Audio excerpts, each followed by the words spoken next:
And let's see here. And there's this interface here, which is actually controlling which channels of the 8 channels of audio coming in are being sent to the graphics.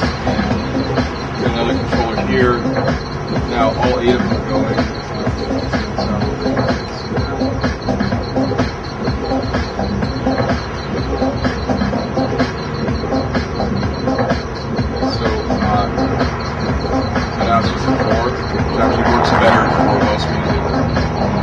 Low 4, and that's high 4, this is 3, all low 4 channels, high 4 channels,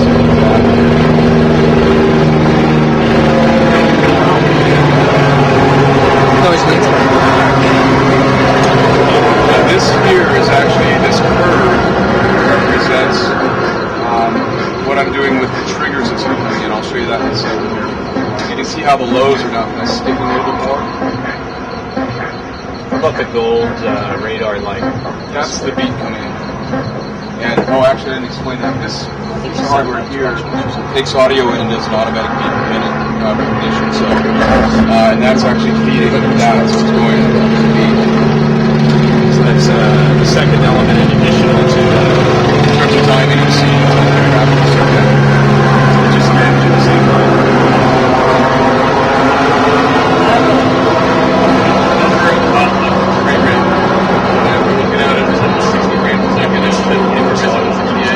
How are you managing your keyboard? There's a patcher, mini patcher right here. So that patches, you can munge inputs and other inputs and stuff, and split inputs and that kind of stuff. So everything goes into that first? Yes. And then how does it go into USB, sorry. Do you have a USB? Well, the MIDI patcher has a USB out on it, and it runs straight into the computer.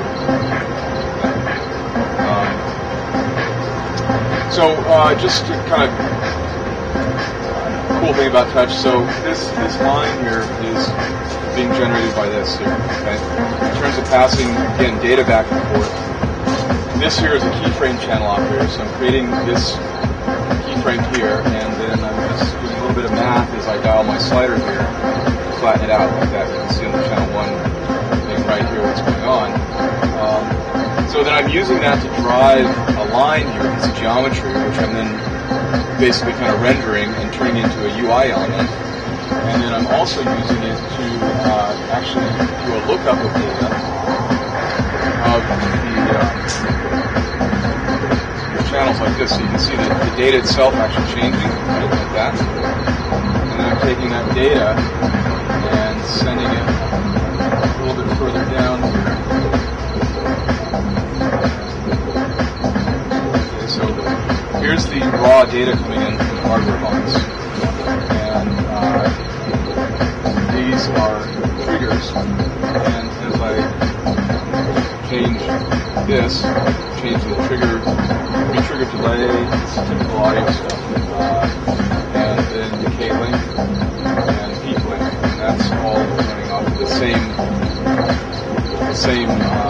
curve that's actually being displayed on screen. So it's a nice one. So if you have an audio input that's like maybe too many peaks or it's peaking out too much, you can use some of those some of the keyframe things you were doing to flatten that out. I mean, I would actually tune the audio so that it's actually proper levels first. Basically, by having this audio board here, I know I can set my levels to be proper here. I've got my settings on my amp, the headphone amp here, the settings on the input on the computers, and so everything just dials up fine. I can set the levels correctly. What kind of limitations do you have with your? I mean, you talked about math a little bit, but like, can you program in an array or something? If you have like a real algorithm that you want to use, or some kind of formula you want to use for processing your. Oh, okay. Yeah, you can. I mean, there's various ways that you can get.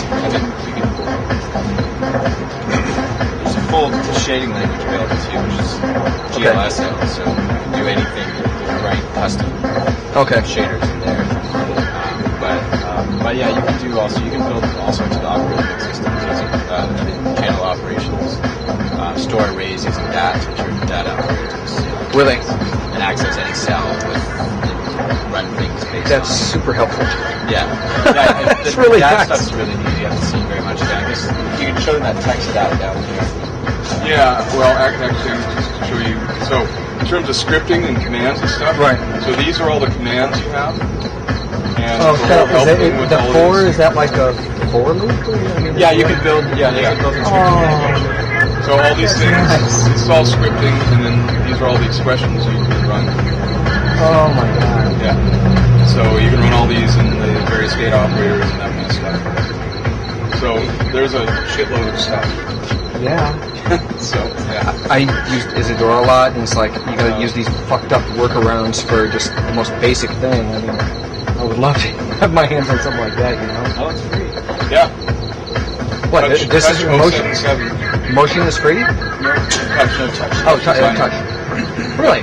As long as you don't make money with it. If you do, you have Not very much, anyway. Yeah, what's make money? Like a paid DJ gig? I mean, No, that I don't think you're expecting that. Yeah, I think if you were, we would like to think that if somebody got a job in Vegas for some big concert, we might see them buy a license. But I mean, it's all on our system. Well, so non-commercial will always be free, and that's limited by 1280 by 1024. oh, If you wanted to go up to 2K, or no, 4K, no, 2K, no, if you want to go up to 1920 by 1200, or 1920 by 1920, then, which is HD, which Yeah. is double HD,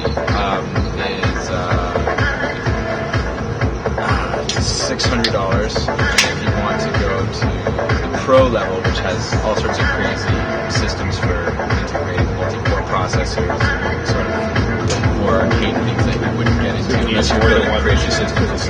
More than one machine, more than one core, feeding like data sets from one system to another. does it do that lighting design? I know there's like a lighting design language that some boards use. Well, Is you it- can communicate to I forget what it's called. Yeah, that. Yeah. MIDI already anyway, so that That's would I don't know. It's not MIDI really. in and out as well. So you can send MIDI in and out, OSC in and out, pipe in Okay. and out. But if you want to go to the Pro version, that's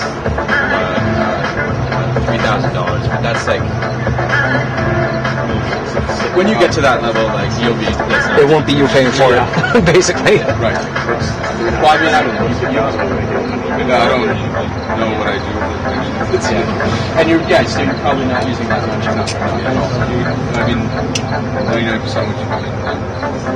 And this is all PC, right? It's all PC. So this is an example of just a very short